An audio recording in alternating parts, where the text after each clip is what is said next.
Sloveniji delamo, naš strateški svet intenzivno dela in rezultat tega dela je tudi naših 5 ukrepov, ki jih bomo danes predstavili, ker na nek način želimo tej neenotni vladi tudi pomagati, predvsem pa želimo pomagati našemu gospodarstvu, ki nenehno želi ukrepe, ki bi spodbujali gospodarsko rast, ki bi znižali davke, prispevke in vse tisto, kar pogosto slišimo na raznih predstavitvah in o čemer pogosto tožijo gospodarstveniki in podjetniki.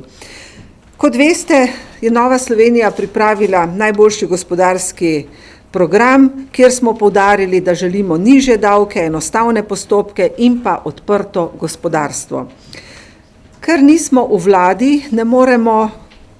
znotraj vlade tega programa uresničevati, pa kljub temu želimo kot opozicijska stranka pripraviti določene ukrepe in s tem uresničevati naš gospodarski program.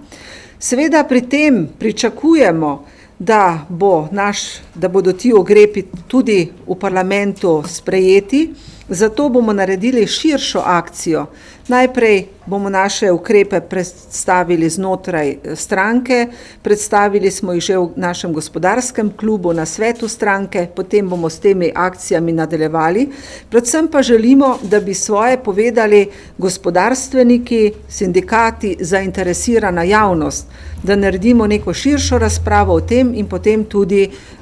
vložimo zakonske predloge in zato pridobimo po možnosti seveda tudi preostale parlamentarne stranke, ker menimo, da so predlogi dobri, predvsem pa so v pomoč gospodarstvu in pa ljudem. Pogosto slišimo na naših obiskih, da so plače nizke,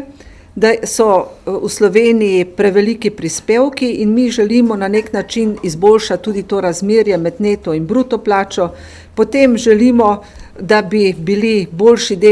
delavci lahko na nek način tudi nagrajeni, tudi te dohodninske lestvice, razmerje med njimi, med posameznimi razredi ni najboljše, zato smo pripravili 5 ukrepov, ki jih bo vsebinsko predstavil Matej Tonin, ki je zadolžen za to področje. Kot sem dejala, Nova Slovenija želi uresničevati svoj gospodarski program, predvsem pa želimo pomagati ljudem, da bi z boljšimi dohodki lahko tudi izboljšali svoj življenjski standard in uresničevali svoje potrebe in interese, hkrati pa seveda želimo pomagati tudi gospodarstvo, ne nazadnje pa tudi slovenski vladi, ki je na področju gospodarstva, gospodarskih tem precej neenotna.